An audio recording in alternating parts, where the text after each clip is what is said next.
Imagine seeing a dead person, talking to them, walking beside them, then waking up and realizing none of it happened.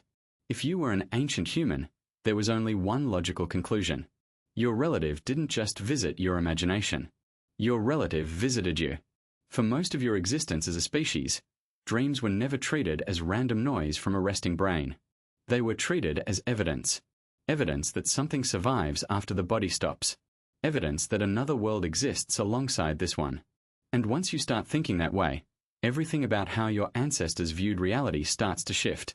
Most people today assume ancient humans just misunderstood dreams the way they misunderstood thunder or disease. A simple mistake, fixed once science arrived. That explanation feels satisfying. It is also incomplete. Here's the problem. If dreams were just meaningless misfires, why did nearly every early culture, separated by oceans and thousands of miles, arrive at almost the exact same interpretation? Ancestor spirits visiting the sleeping. Souls leaving the body at night. Messages from gods delivered through vision. This pattern shows up in early Mesopotamian tablets, in Aboriginal Australian belief systems, in indigenous American traditions, and in ancient Egyptian temple writings. Different continents. Different eras.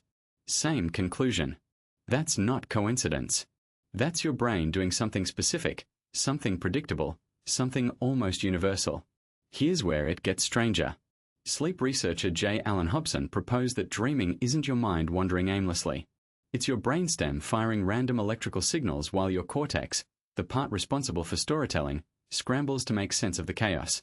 Your brain hates randomness, so it builds a narrative out of static. That narrative often includes faces you recognize, places you've been, people you've lost. Now picture your ancestor experiencing that for the first time, with zero scientific framework to explain it. No concept of neurons. No concept of REM sleep. Just an experience that felt completely real, followed by a body that never moved from the same spot on the ground. What conclusion would you reach? Anthropologist Edward Tylor, studying belief systems across dozens of cultures in the 1800s, argued that this exact confusion is what gave birth to early religion itself. He called it animism, the idea that everything has a spirit, including you. If your spirit can leave your body during a dream and interact with the dead, then death stops being an ending. It becomes a different location.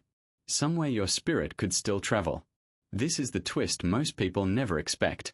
Dreams may not be a side effect of ancient religion. Dreams may be one of its founding experiences. Shamans in numerous early societies didn't just interpret dreams. They intentionally chased them. Through fasting, chanting, sleep deprivation, and rhythmic drumming, early shamanic practices induced altered states designed to mimic dreaming while still conscious. If a dream could deliver a message from the spirit world, then deliberately entering a dreamlike state became a tool. A technology, in a sense, thousands of years before anyone had a word for technology. Here's another curiosity loop worth sitting with. Some researchers studying dream content across cultures have noted that anxiety dreams, chase dreams, falling dreams, appear almost everywhere, regardless of culture or era.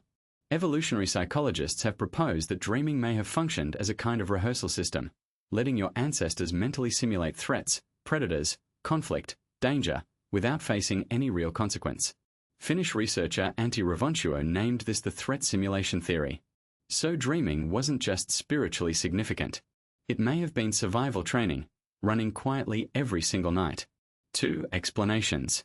One spiritual, one biological. And the strange part is they were never actually in competition. Your ancestors weren't irrational for believing dreams meant something. Dreaming may genuinely have shaped behavior, belief, risk assessment, and the earliest spiritual frameworks humans ever built. Even now, after centuries of science, you still wake up sometimes shaken by a dream that felt too real to ignore. You might not believe a spirit visited you, but for one disorienting moment, some older part of your brain still isn't entirely sure. Think about how much of your morning routine has been quietly shaped by this. You glance at a dream before coffee. You mention it to someone, half joking, half curious. I had the weirdest dream last night. That sentence has probably existed in some form for as long as language itself. Every generation before you sat around a fire, or a table, or a hearth, trading the exact same kind of story. Not because dreams are entertaining, because they refuse to be ignored. There's a reason horror, mythology, and prophecy across nearly every ancient culture leans so heavily on sleep. The Greeks believed in Hypnos and his son Morpheus, gods who shaped the visions of the sleeping. Old Norse texts describe dreams as omens worth interpreting before battle. Biblical narratives repeatedly use dreams as the exact mechanism through which divine instruction arrives.